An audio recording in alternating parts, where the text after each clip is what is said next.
Hey everybody, welcome back to General Biochemistry Lecture. We're going to talk about Chapter 9, so we're going to go back in time a little bit and talk about DNA-based information technologies. I figured that it would make a little bit more sense after we already talked about DNA metabolism and RNA metabolism. So it's Chapter 9 in your book, but we kind of inserted it after talking about DNA and RNA. These are the key principles. We're not going to spend a whole lot of time on this chapter. We're only covering like the first couple of sections, and we're not including everything in those sections. But this is more geared towards folks who are interested in research. We're going to talk about a lot of different techniques that you can do to interrogate DNA and RNA and proteins. Little bit of vocabulary, because every lecture is a little bit of a vocabulary lesson. I'm sorry, biochemistry is just its own language.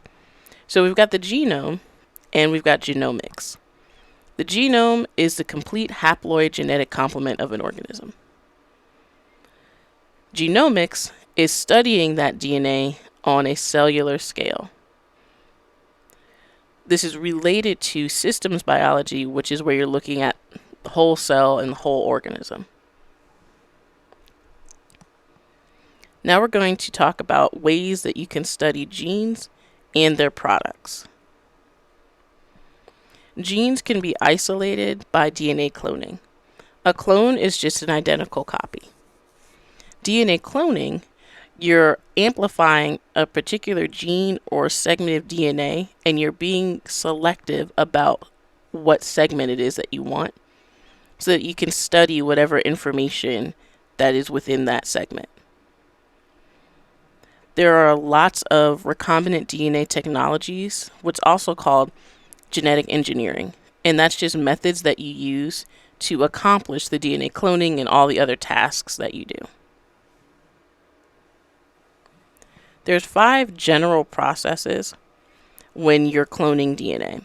You have to obtain a DNA segment that you actually want to clone.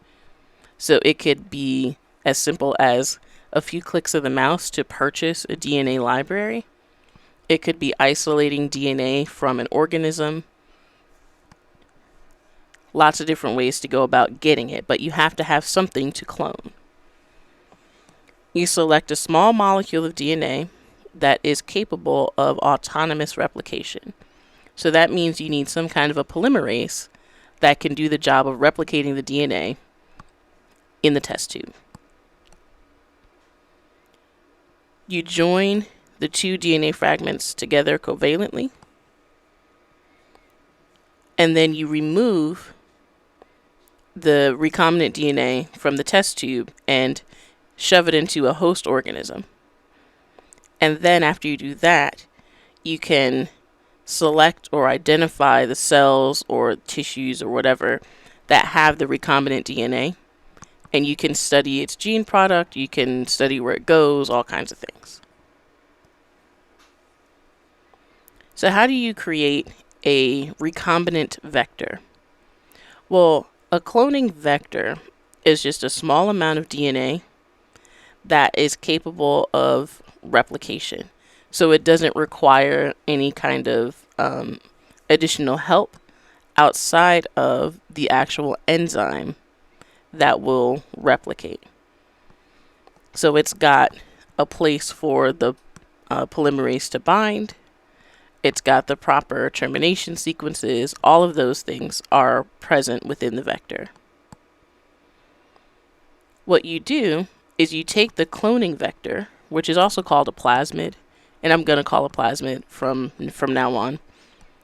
You take the plasmid and you cleave it with a restriction endonuclease. And we'll talk about what these enzymes are in a minute. You take your fragment of interest and you make sure that it has similar ends that you can stick in like a puzzle piece into the plasmid. So the DNA fragment that you're interested in inserting into the vector has to have complementary ends. You stick them together and you ligate them and you create a recombinant vector. Recombinant DNA is just a DNA molecule that's made of segments of DNA from two or more sources. So you can do this very easily in E. coli, and there are lots of advantages to doing it. The DNA metabolism in E. coli is really well understood.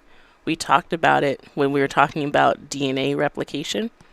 We're talking about E. coli. There are many naturally occurring cloning vectors, so we can just, scientists have already identified, isolated, and replicated these cloning vectors, and now you can just buy them commercially. So you can buy it, do all of your snipping and cutting and pasting, and make recombinant DNA inside of a week and have a bunch of it to do your tests. The techniques for moving DNA from one bacterial cell to another are easy to do and well understood. But pretty much once you have that recombinant DNA from our last slide where you cut and paste, then you take that plasmid and you introduce it into the host cell, so E. coli. You can use other forms of bacteria too. You can use yeast, all kinds of things. But E. coli are really easy. The E. coli will propagate, and when they do, they'll replicate their own genome and your plasmid, as long as there's a reason for them to keep the plasmid. So it needs to give them some kind of an advantage to be able to survive on the medium that they're growing on. So I mentioned restriction endonucleases before, and there are lots of different types. We're going to talk about type 2 restriction endonucleases, and they cleave DNA molecules at specific base sequences. So remember, endonucleases are sequence-specific. Exonucleases just chew up from one direction or another for DNA or RNA. There are other enzymes that are used to create recombinant DNA. There's DNA ligase, which of course, if you have two fragments of DNA, you have to have a way of sewing them together.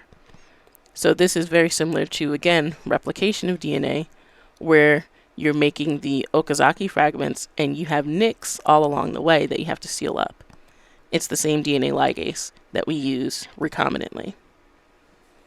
DNA pol 1 will fill in the gaps in duplexes by adding nucleotides. We'll also see reverse transcriptase, which we talked about in chapter 26 when we talked about RNA metabolism. Polynucleotide kinase, well, I'll bring up why we need that when we're doing the ligation reaction. So pretty much everything on this list we're going to talk about in detail. So everything that we mentioned specifically, you should know the function and understand, what it does, how it does it, advantages, disadvantages, that kind of thing.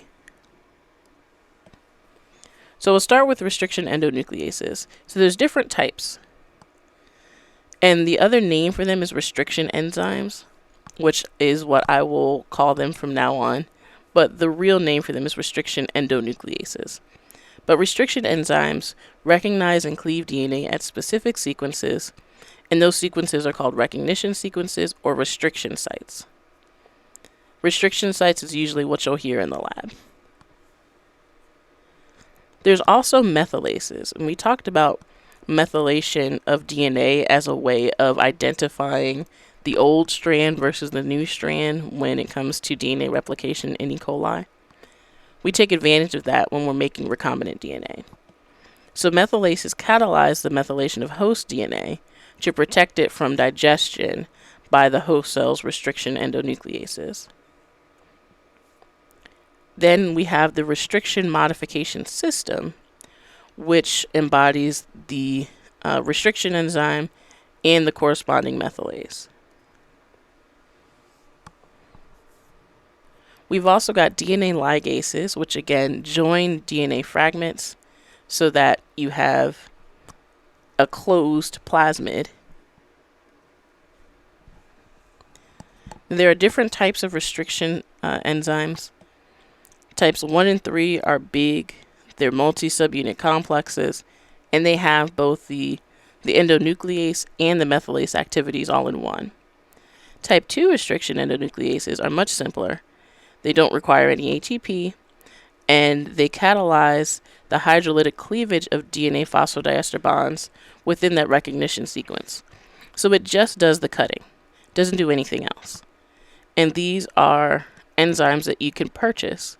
Most universities have, kind of a research store, if you will, that you can go and purchase reagents, in addition to ordering things online that come shipped, to the building, and then they get distributed once a day to all the different labs. So you can literally go and purchase restriction enzymes, and you'll leave with a little, cooler with some dry ice in it or something to keep it cold that you can walk back to your lab with and use that day. The restriction sequences for restriction enzymes are usually palindromic, meaning that they're the same going from the 5' to 3' end on both strands. And they're usually short, about 4 to 6 base pairs long. So they recognize a site, and then they cut it. Depending on the type of endonuclease, you'll either have sticky ends or blunt ends.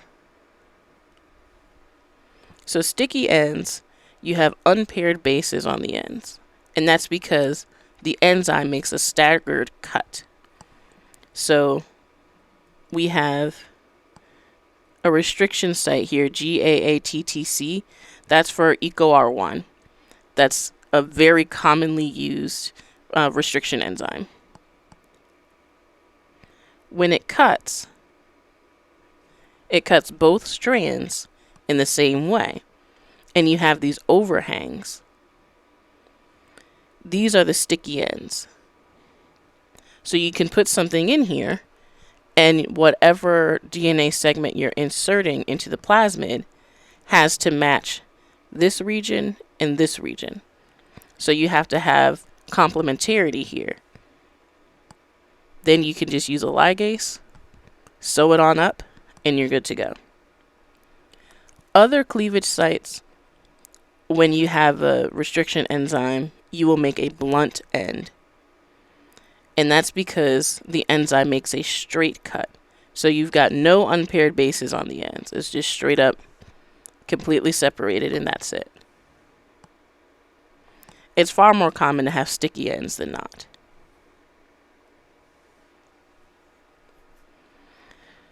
When you want to include a DNA segment that you've generated, you have to make sure that you've got ends that are complementary to the way that you're going to cut your plasmid. So you have to include the restriction site to facilitate cloning of that DNA into the cloning vector. And then if you want to be able to cut it out and do something else with it, it's handy to have that site preserved. So let's say that you're starting with your sequence and it's double-stranded DNA. You're going to heat the strands to separate it because heat is one of the things that can denature nucleic acids. You anneal primers that have non-complementary regions. So that GAATTC is not present in the actual sequence that you want to clone, but you're adding it in so that you can have complementarity to your to the cut site. So you're going to do lots of replication with many cycles of PCR, and then you can use EcoR1 or whatever restriction enzyme you used the sequence site for, and cut your product so that now you can have the same sticky ends that match your cloning vector. So you can just paste this in using DNA ligase.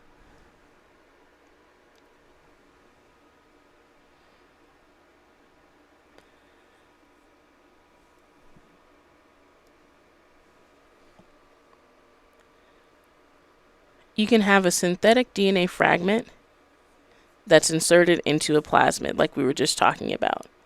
And the part that's called a linker is the part that bridges the sequence that you care about with the plasmid itself, so the sticky ends.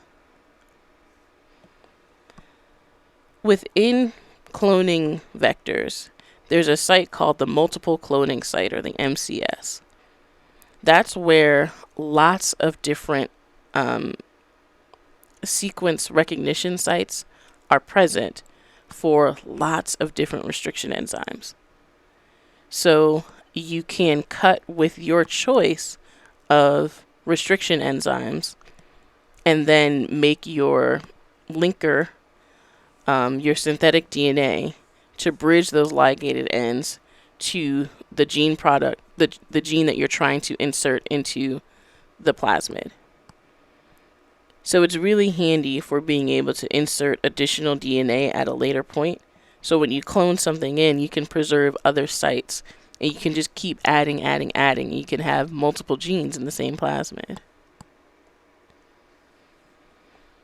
So there's 3 popular cloning vectors. There's plasmids, bacterial artificial chromosomes, and yeast artificial chromosomes.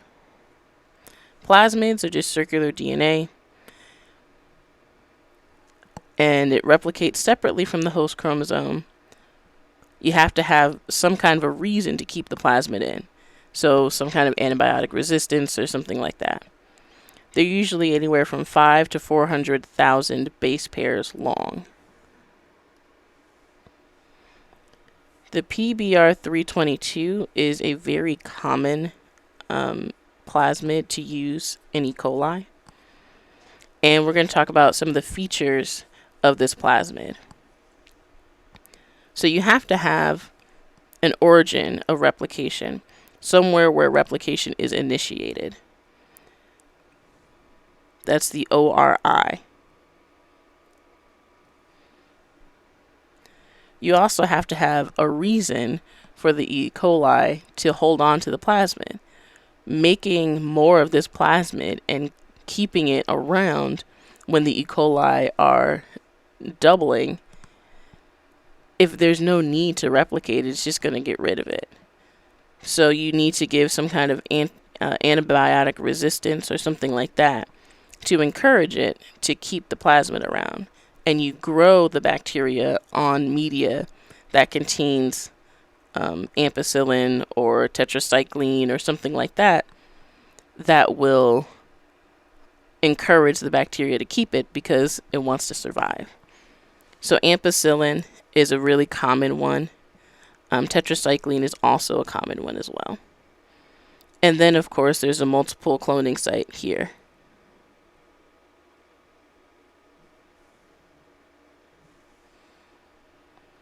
We have to get the plasmid into the bacteria, and there's a couple of ways that you can do it. The first is, in my opinion, the easiest way.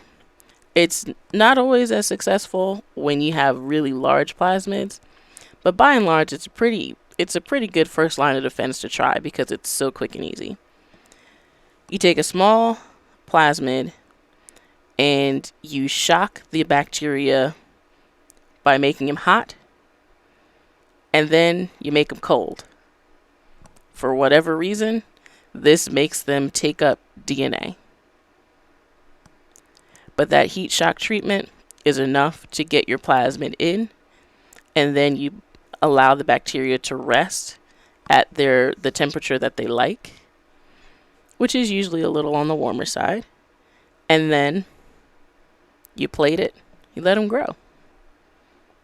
Again, if it's a big plasmid, you don't really want to, you're probably going to end up using the second protocol, which is electroporation.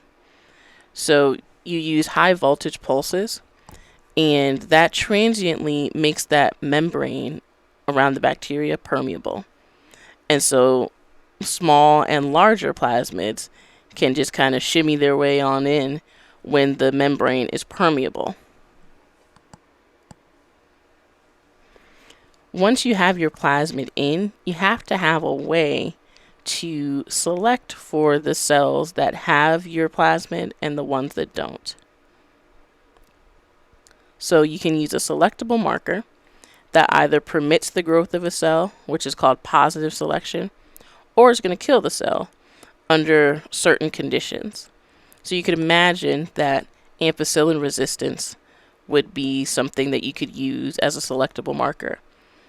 If your bacteria grow on ampicillin when they traditionally wouldn't without the plasmid, then you're selecting for the cells that have your plasmid growing on this ampicillin plate. There's also screenable markers, so you can have a gene that encodes a protein that makes the cell a different color.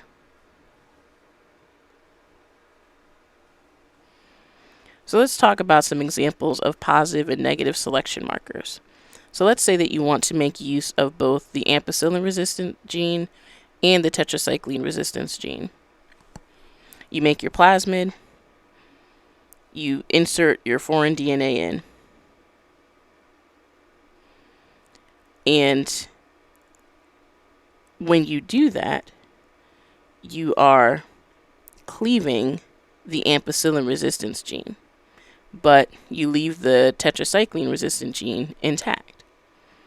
Well, if you have properly ligated in your DNA fragment, your cells will no longer grow on ampicillin. So we look at the growth of the cells on tetracycline versus no tetracycline versus ampicillin and tetracycline. When you do ligation, there's always the chance of reforming your original plasmid. So this is the original plasmid that has the ampicillin resistance intact. This one with the red, AmpR, is disrupted. But you have your insertion of your gene of interest.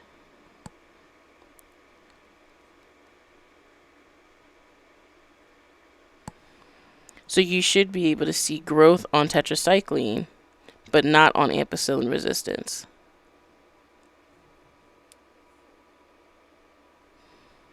So you grow up all of your cells on agar containing tetracycline. That means that you have a plasmid. All the other bacteria that do not have a plasmid are not going to survive on tetracycline.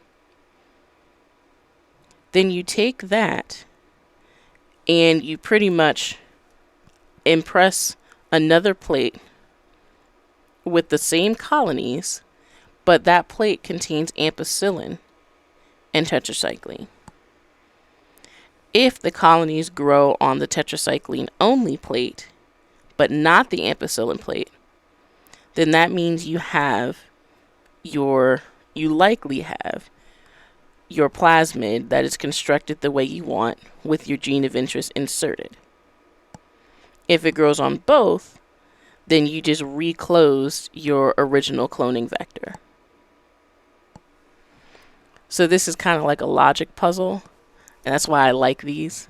So this is definitely good fodder for an exam question or an assignment question where you have to kind of think through how you would put together an experiment and what your controls would look like. So cloned genes can actually be used to express a protein, and purified proteins have lots of functions. So you can use purified proteins to figure out how a protein functions. You can crystallize that protein and figure out the structure. You can study reaction mechanisms outside of the whole complex cell. Lots of reasons why you would want to amplify a protein and use it in a purified setting. So eukaryotic genes have surrounding sequences that they need for transcription and regulation. Those sequences don't function in bacteria. So that can be an advantage or a disadvantage. If you just want to make a ton of your protein and not worry about regulation, bacteria, great. But if those sequences kind of help guide the making the protein into what it's supposed to be in terms of, introns being cut out and all these other things, then you might run into some trouble. Expression vectors are cloning vectors that have transcription and translation signals that the bacteria don't have. So you're going to include all of those things along with your cloned gene so that you can have expression of a protein. We want to control the expression of that protein as well. So let's look at a sample expression vector. We've got a bacterial promoter and an operator. The promoter is just like we talked about. It's where your machinery sets up shop so that it can go ahead and make a transcript. The operator is linked to the operon.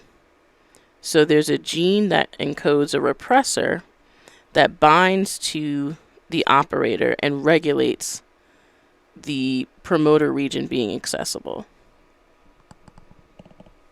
There's lots of different operons. We'll talk about the lac operon in a minute. Then there's the multiple cloning site, which is similar to what you would see in a cloning vector, because you have to have a way of getting your gene into the expression vector. And then at the end of that, so you insert your gene here,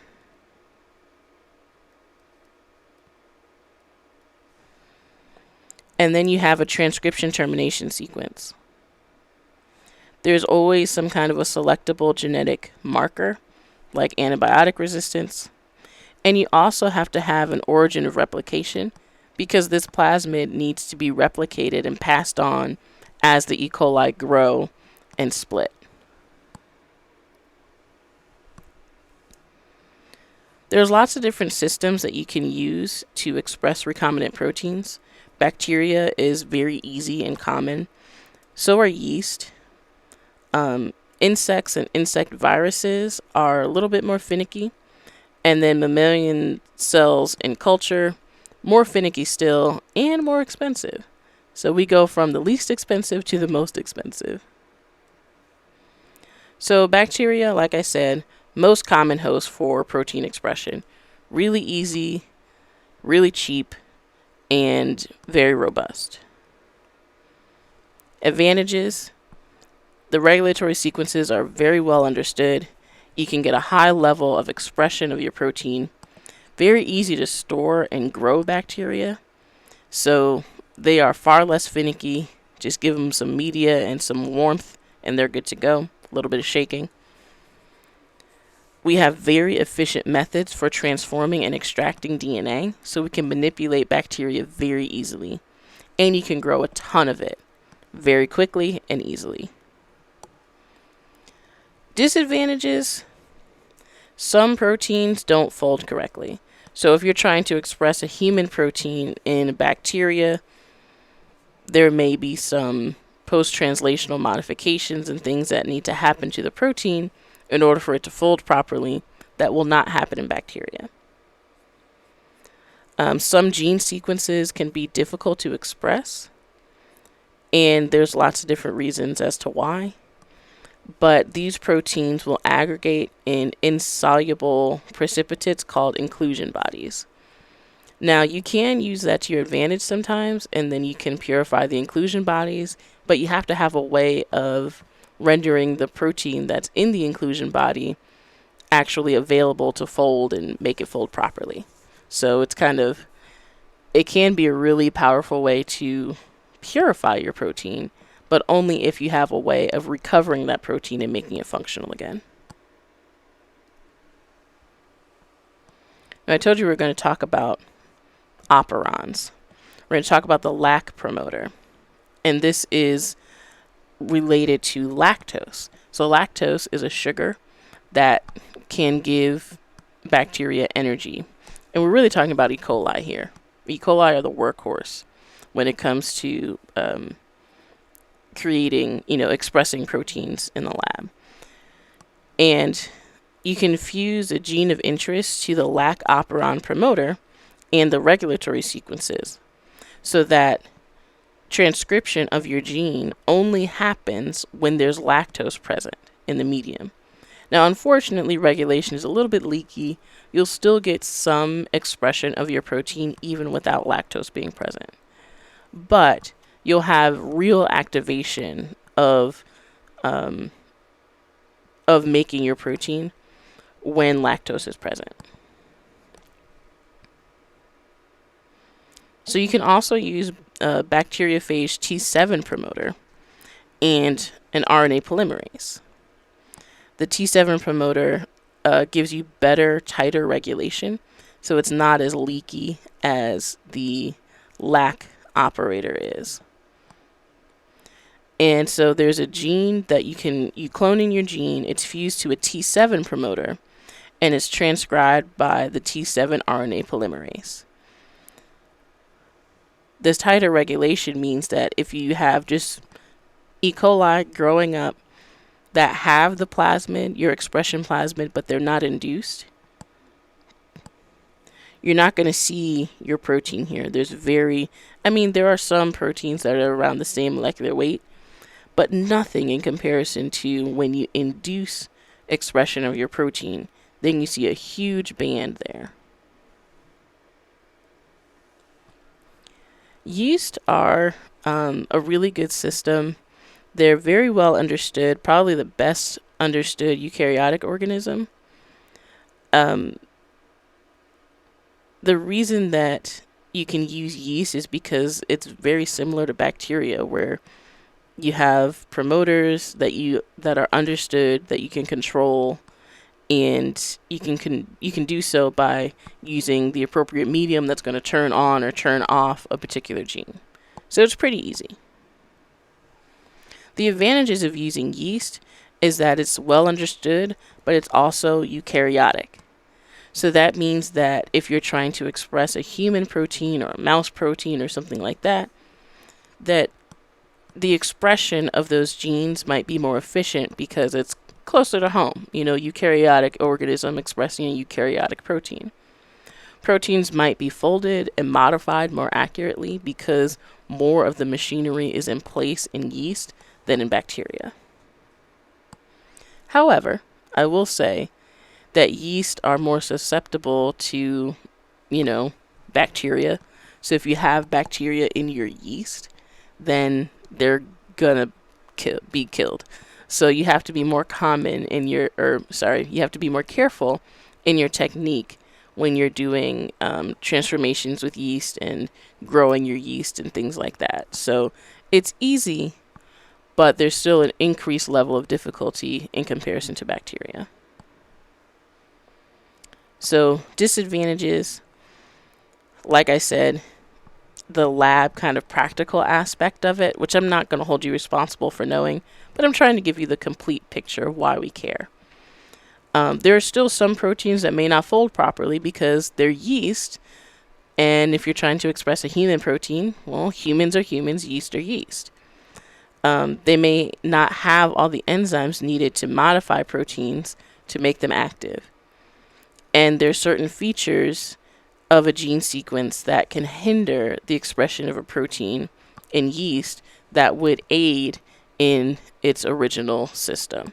So there's still some incompatibilities that you might see with the yeast system. The next system is insects and insect viruses. So baculoviruses are insect viruses that have double-stranded DNA genomes. And you can replace some of the genes with a gene for a different protein. So heterologous protein means that it's a protein that isn't normally expressed in that particular organism. So you can take a human gene and put it into a baculovirus, and that will cause the expression of a heterologous protein, a protein that would normally exist in an insect. Bacmids are large circular DNAs that the entire baculovirus gene and the sequences that allow for the replication of the bacmid that you can insert into E. coli. So think about it as like a plasmid that has all the stuff necessary to let a bacteria make a baculovirus that's going to then go and infect an insect cell. So recombinant BACMIDs that you make, you replicate in E. coli and then you purify them. You can do what's called a transfection, where you take the DNA that has all the viral sequences and stuff, and then it leads to viral replication inside of the cell. So a transfection is what you do to get that DNA into the insect cell. So this is just a summary of how you can take a small plasmid, insert your gene of interest, and combine that with a BACMID to create a BACMID that has your gene of interest that you can then transfect into cells. You do not need to know this process, but it's there if you're interested. And on the right, what's shown is what it looks like if you actually infect an insect. So you can express whatever protein you desire. So there's lots of fluorescent proteins and things like that. So you can, do a cool experiment and show everyone your like red bugs because you are expressing red fluorescent protein in larvae. I promise that's not all that gets done in a science lab. So advantages and disadvantages. Advantages, a lot of stuff that you can buy commercially. You don't have to, start from scratch. There's lots of reagents that you can purchase for transfection. There's kits you can buy to do the whole process real easy. You might be able to have a better chance of protein modification and producing active protein with an insect system than with bacteria or yeast. Disadvantage, doesn't work for everything. And that's kind of a common theme. So if you're trying to express mammalian proteins, we focus on humans and human disease. So if you're trying to express a human protein to study, might not be able to do so in an insect. Now we get to the most expensive method of making proteins. So you can use mammalian cells in culture to do so. Introduce your DNA to mammalian cells using mammalian viruses as vectors. So it's a very similar process. This is still called transfection. And the advantage is that you can express proteins transiently or permanently. So transiently, you just make a bunch of it and then you lyse the cells and then you get all your protein. Or you can make a cell line that expresses a particular protein with a mutation or something like that that you want to study.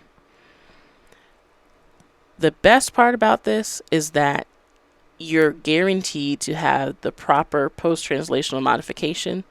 So you're going to have active protein that you can study or purify. The disadvantage, dollar bills, y'all. Super expensive. Purchasing cells are expensive, and then you have to keep up those cell lines, and that's expensive because they need particular media. You need a lab space that is equipped to do this. There's certain trainings you have to go through, and it's a very robust system, and you can make any protein that you want to study, but the cost is sometimes prohibitive, and that's why these other systems are more attractive to at least try before you get to using mammalian cells in culture. So we can take a gene from, host DNA and then cut it out, replicate it, put it into a vector. Once we have that vector, we can mutate it to look at how the mutations affect the function of the gene product. In class, we always talk about, well, what if this residue is mutated to this? Will this protein still have the same functionality? This is how you get there. Site-directed mutagenesis. It's a technique that you can use to individually replace specific amino acids by changing the nucleotides that create the codons that are used to translate the messenger RNA to protein. So with site-directed mutagenesis, you can cleave your recombinant vector so that you have sticky ends, and then insert something that has a mutation in it that you've made. It's a synthetic DNA segment that has a mutation you're interested in. You paste it in, you're good to go. So the way that you can introduce a mutation is by oligonucleotide directed mutagenesis. So you have a gene, and there's a target site within that gene that you want to mutate. You make primers, which are little bits of DNA that are mostly complementary to the gene. But you see the little X here, that's where you have mutation. Now there's limitations to how many mutations you can introduce at a time, and it's all dependent on the sequence and stuff. You don't need to know that. You just need to know the basic how this is done. So the primers that you have will anneal to the plasmid, and then once you replicate with the DNA polymerase, you'll incorporate those changes. Now you've got changed plasmid, and this is new plasmid, right? So we need to get rid of the non-mutated parent, and we can do that by digesting with the methylation specific nuclease. So everything that you get from the host that is, replicated inside of the cell is going to be methylated. That's a marker that says, hey, this is old. When you take that and you put it into the test tube and you replicate using enzymes that are purified, as long as you don't have a methylase in there, the new stuff that you do, this is not methylated.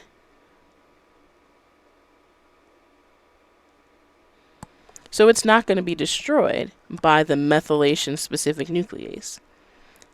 That leaves you with your mutated plasmid and some nicked strands. The cells can repair the nicks, and then you're good to go.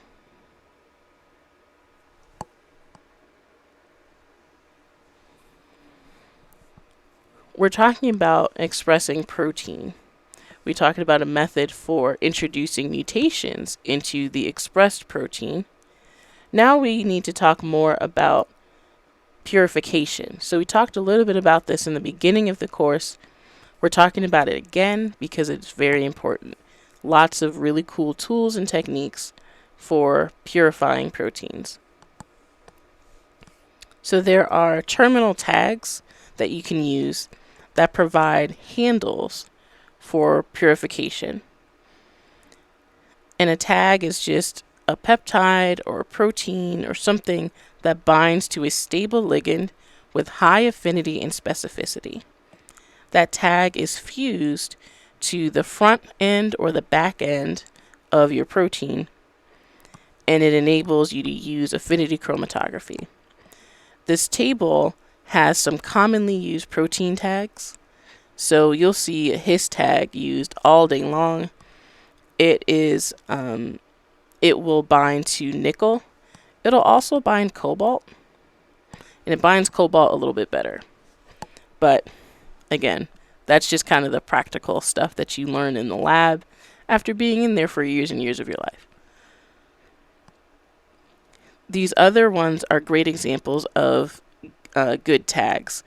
His tags are they're great because they're easy, but the protein that you get just from using the His tag for purification is not as pure as something that you would get using protein A, for example. So why does using a tagged protein aid in purification? Well, when you express your protein in the cell, you're expressing the protein plus some kind of fusion protein, or that fusion, some kind of ligand, right? In this example, we're looking at GST, or GST tag, and that's a small protein. Once you prepare your cell extract by cracking open the cells and doing maybe some initial, you get rid of all the ribosomes and stuff like that and all the other goop that you don't want, and you're just left with a bunch of protein. Then you can apply that to your column. And the column is going to have glutathione in this case, which is the ligand for GST. GST will bind specifically to the glutathione on the resin, and other things will only associate, kind of non-specifically.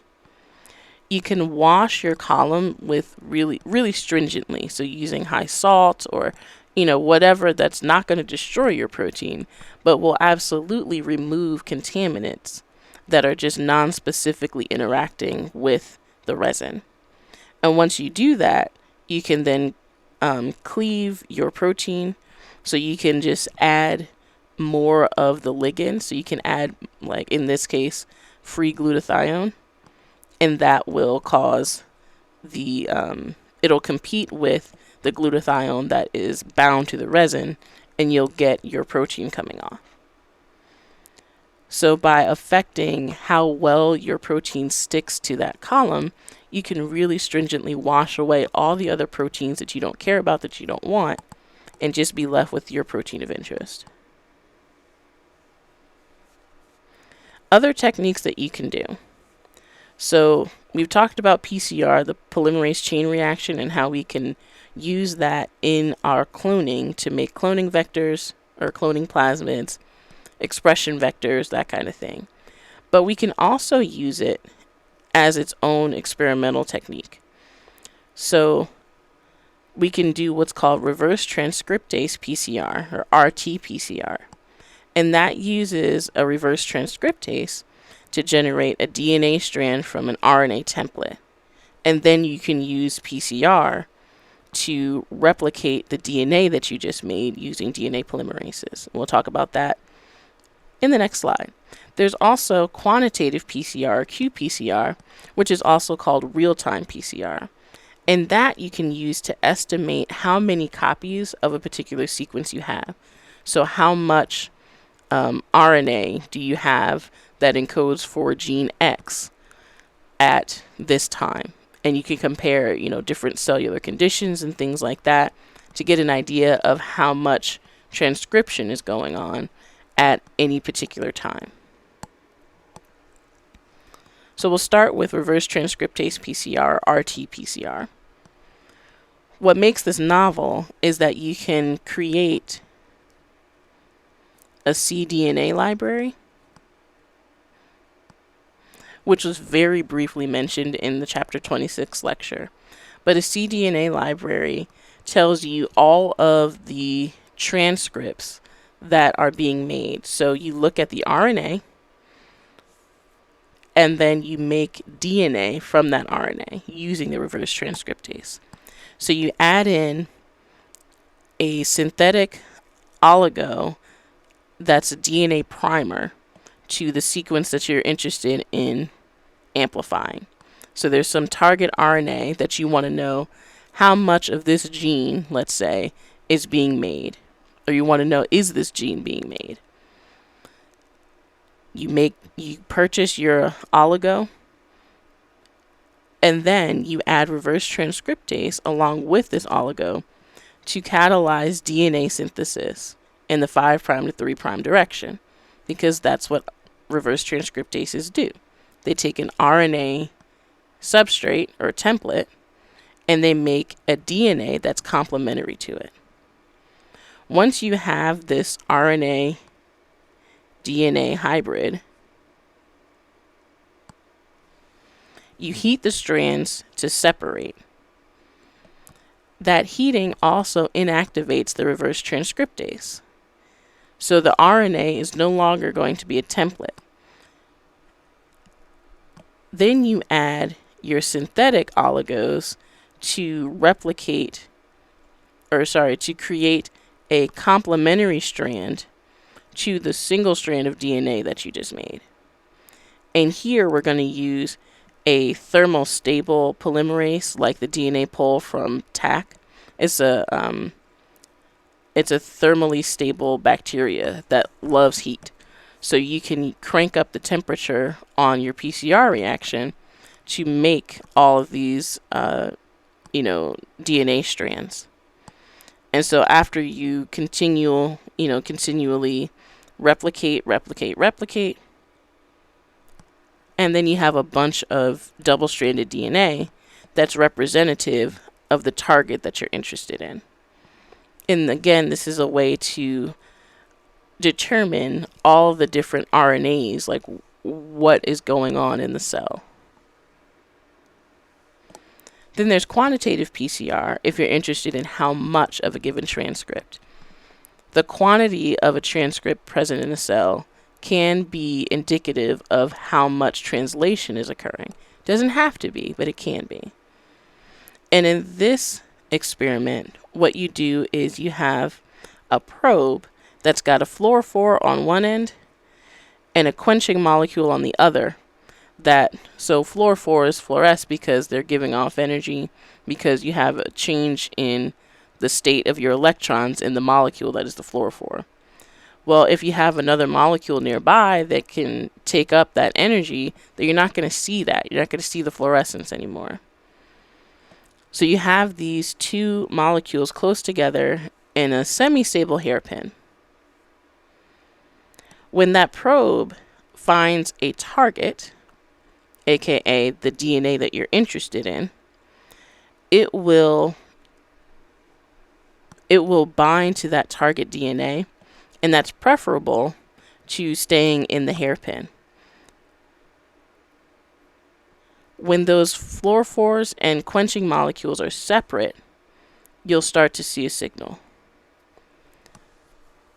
The more of your target DNA you have, the more signal you see.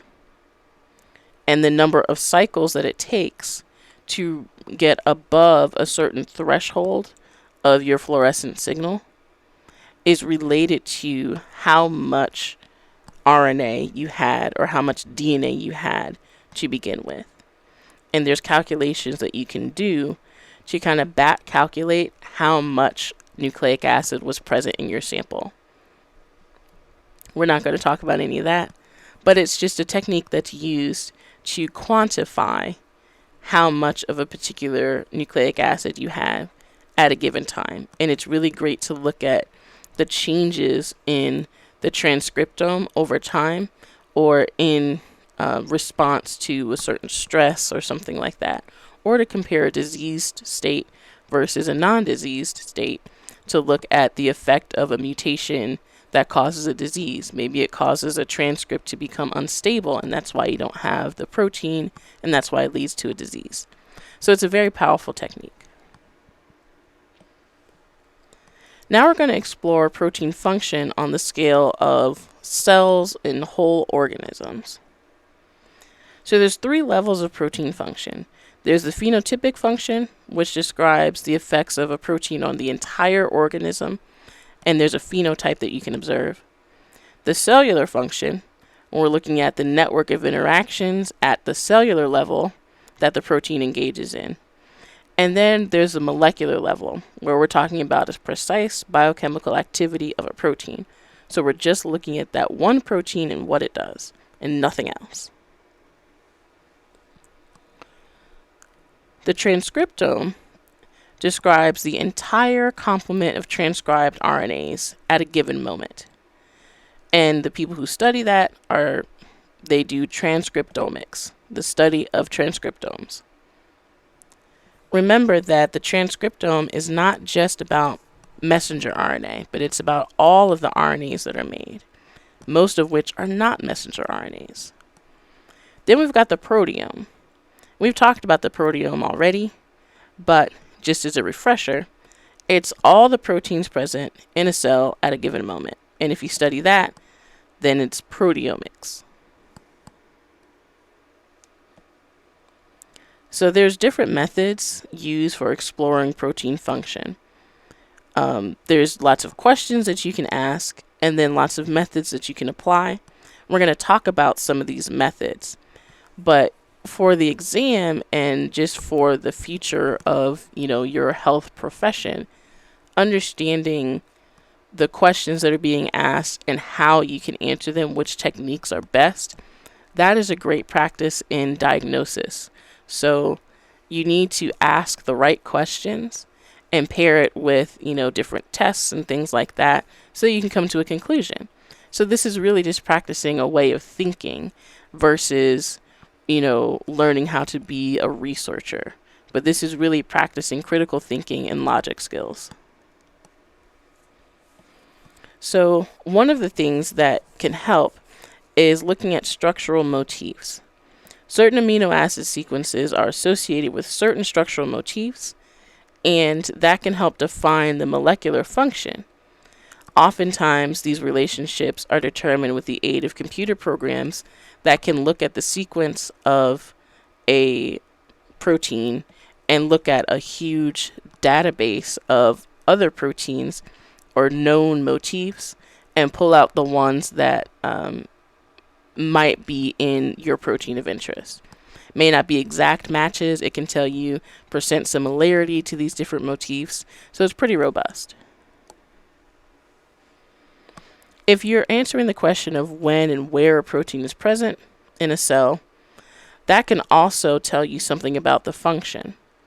So proteins that are involved in mitosis or regulating mitosis are going to be around when the cell is preparing to split, and maybe for a very short time after. But it's not going to be around if the cell is in G0. It's just kind of hanging out, living. There are lots of techniques that can answer the question of where a protein is and when the protein is active.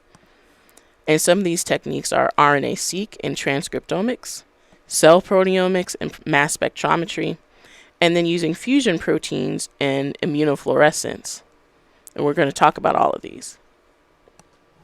So RNA-seq is a method that determines the RNAs that are transcribed from a genome under a given set of conditions. So you have your cells and you expose them to some kind of condition.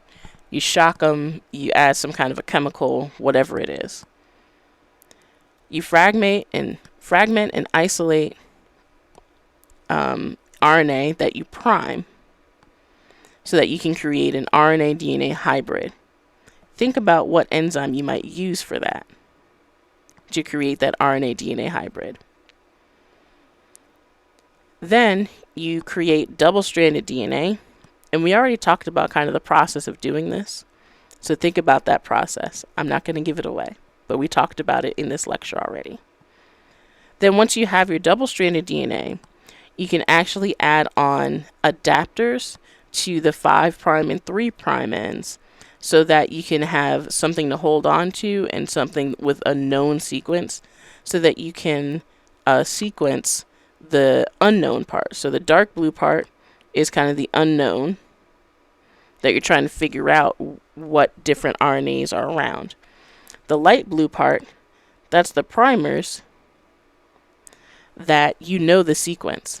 So when you hand this over to a sequencing facility, you can say, hey, here's the primers that I want you to use, and then they'll be able to read the sequence and give you that information back. This method is so robust that you can actually apply it to a single cell. So the sensitivity of this method is very, very high because you're amplifying your signal quite a lot.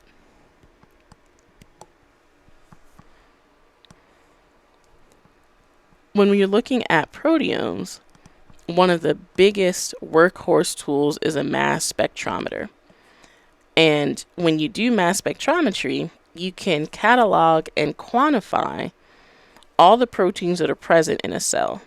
So it's the complementary approach to RNA-seq. With RNA-seq, you get to know all of the transcripts. With mass spec, you get to know all of the proteins. So you can figure out which of these transcripts are actually being translated to protein and which transcripts may be used for other things. So maybe these other transcripts are non-coding RNAs, or they are, they have some other function in the cell. So it provides information also about how proteins are modified, because from the RNA transcript, what we know is the primary sequence, but we don't know anything that happens after that. So there could be proteolysis, there could be modification of different amino acids, there could be phosphorylation, all these other different things that can happen after the protein is made. Mass spec is going to capture all of that information so we can know what happens in between. We can use fusion proteins and immunofluorescence to look at where proteins are in the cell. And we can literally track these proteins being made and these proteins being degraded. One protein that is used as a location marker is green fluorescent protein. It's from jellyfish, and there are lots of different colors. So there's green or GFP, so green fluorescent protein. There's red fluorescent protein, cyan. There's all different colors, whole colors of the rainbow. And you can fuse one of these fluorescent proteins to your target gene. So you take the GFP gene or the RFP or whatever color and fuse it to your gene of interest, and it will make a fusion protein that is highly fluorescent. You can track where this protein is. You can track it through the whole process. Now, what I want you to think about is, are there some potential pitfalls here? So we're adding on a whole nother protein to the front or the back end of a protein that we're trying to track where it is and what it does. So think about some of the ways that there could be some interference when you're adding on more sequence to these target genes. So the green fluorescent protein is actually one that we talked about a little bit when we were talking about protein structure all those weeks ago. It's got a beta barrel, so it's primarily beta sheets. And in the center is a chromophore or a fluorophore. And it's created by, actually a post-translational modification that takes several of the residues that the R groups are pointing in, and there's some crazy chemistry that goes on to actually make the fluorophore from the amino acid residues. Like I said, there's literally the whole rainbow. So what we're looking at here is a jellyfish in part A. In part B, we're looking at the secondary structure of GFP. In part C, there's lots of steps to go from the amino acid residues that are facing each other inside of the beta barrel to the mature fluorophore. D is showing you all of the rainbow of pretty colors that you can use. E is looking at C. elegans, which is a little teeny tiny worm, and you can label where things are based on, using GFP and RFP and all these other things attached to proteins that are localized to different areas within the worm. You can do the same thing with the cell. So you can label, for example, the plasma membrane in red if you have a protein that's an integral membrane protein or something like that that stays in the plasma membrane. You can also label the nucleus, which we're looking at the little dot here. Should probably use a color other than black. So that's the nucleus.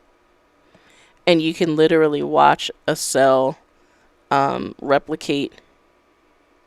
So we now see two nuclei, and then we see the formation of some more plasma membrane in between, and then we see that continuing on and on. So it's a pretty handy tool to use these fluorescent proteins. And the technique that you use for visualizing this is immunofluorescence. So immunofluorescence is a visualization approach where you can look at the endogenous protein, so protein that is made in the cell that belongs to, the host that you actually are interested in. So you can look at human proteins inside of human cells in tissue culture. You do, however, have to fix the cell, which means that you pretty much kill it and fix all of the proteins and the structures in place. It's kind of like, think about taxonomy, and I mean, I am by no means a hunter of any kind. Don't like it, but people do it. They go out and they hunt a bear or something, and then they get the bear head stuffed and they put it on their mantle or something. It's kind of the same idea where you're kind of fixing the cell in the state that it was last in so that you can take a look at it for a long time. You can also use epitope tags, and these are short protein sequences that bind very tightly to an antibody, and this will help to fix your all the proteins and things in one place. So you can use all of these different things to kind of tag your proteins that you're interested in, either before you fix or after. The epitope tags you would use after. And then you can look at all the different color channels and you can overlay them or merge them to look at where things are.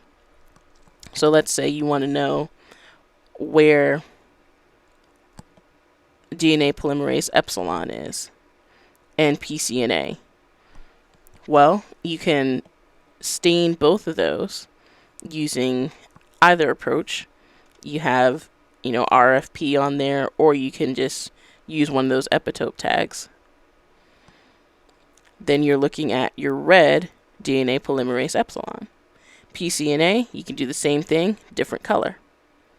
BRDU is you're looking at uracil, and that's going to correspond with it pretty much intercalates into DNA.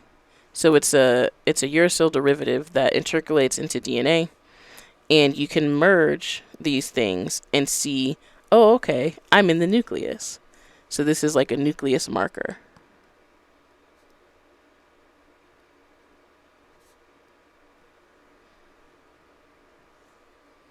Knowing what a protein interacts with can also tell you something about its function. So if you have a protein of unknown function that associates with a protein that you know what the function of it is, you have at least a starting place to guess what that unknown protein does. And there's different techniques that you can use to interrogate protein interactions. There's purification of protein complexes and yeast 2 hybrid analyses. So if you're trying to purify a protein complex, then what you're trying to do is immunoprecipitation. So you're trying to precipitate a fusion protein that is also bound to some protein partner that you want to characterize. So just like we were talking about, you have a gene of interest that has some kind of a tag. You express that in a cell. So let's say you're interested in a human protein, then you could express that in a human cell, make a cell extract, and then you precipitate that tagged protein with an antibody. And that antibody is going to be very specific to pull out only the protein that you tagged. Then you can cleave off the, so you can wash it and wash it and wash it, get rid of all the proteins that are binding non-specifically, and then you can cleave your protein of interest, and any protein partners that are still left associated with your protein of interest will be there. So you can look at that on a gel. You can use a size marker or molecular weight marker. You have purified protein as just a control, and then with your immunoprecipitate, you'll see the proteins that were associated with it, or at least came along for the ride after you did all the washing steps. And these are potential protein partners.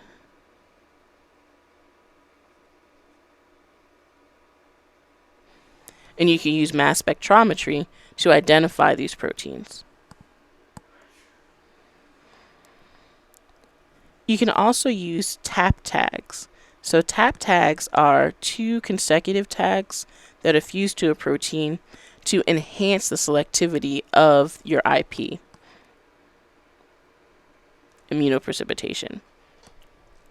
So the first tag is going to be protein A, and that binds really tightly to IgG. So you're going to make your crude cell extract, and then you run that over a column that has IgG bound. Your protein of interest with the tap tag is going to stick, and all the other proteins that want to associate with your protein of interest will also be there. You wash and wash and wash. You get rid of all the proteins that don't interact with your target protein. Then you cleave your protein using TEV protease or some other protease to release your protein of interest from the column. Once that happens, you use a second affinity tag, calmodulin binding peptide, and that binds to calmodulin, which is immobilized on beads. You're again going to wash and wash and wash, and then you can elute that protein, and you'll see the protein and the protein partners that bind with it the tightest. So this enhances the selectivity of your IP. There's also yeast to hybrid analysis. So this technique relies on the properties of the Gal4 protein. You have Gal4 protein, which is broken up into 2 parts. And in order for those 2 parts to come together and cause the yeast to have functional protein, you've got 2 parts of the Gal4 protein that are fused onto 2 different proteins. One protein is the protein that you're interested in, protein X, and then you have a whole library of different protein Ys that have the other half of Gal4. When you have an interaction between protein X and protein Y, then you bring together the 2 domains of Gal4, and they are activated. This in turn will turn on the transcription of a reporter gene, and you can use that to identify when you have 2 proteins that have come together.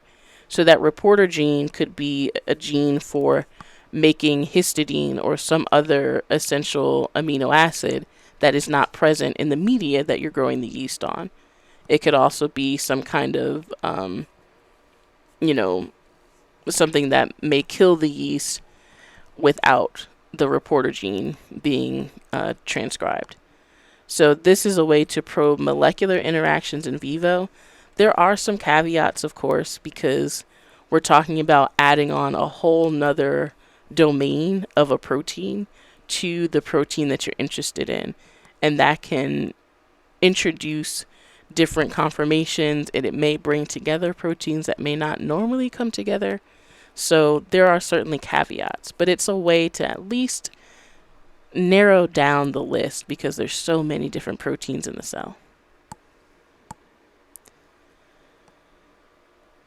Mutating or deleting a gene is another way to figure out a gene's function. So we can look at the gene product, whether that's a protein or an RNA that goes off to do something, but we can also look at what happens to the cell or the organism when you mutate or delete the gene. And there's CRISPR-Cas systems that have replaced kind of traditional approaches to doing this. We're not going to go over that system because it's interesting, but I think that it is kind of above our pay grade. So if you're interested in that, by all means, go ahead and read it. It's still the new hotness. It has been so for the last maybe maybe 5 to 10 years or so. Probably more like 5-ish years. It's very popular, very robust system, and it's very interesting. But again, don't worry about it for this class.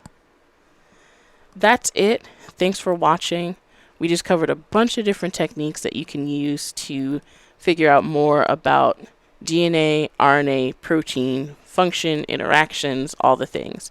So for this chapter, in addition to just understanding the techniques, what you'll need to do is understand the pros and cons in such a way that you can put together an experiment and think about the different controls you might need to make sure that your experiment is working so that you can analyze the data, that kind of thing.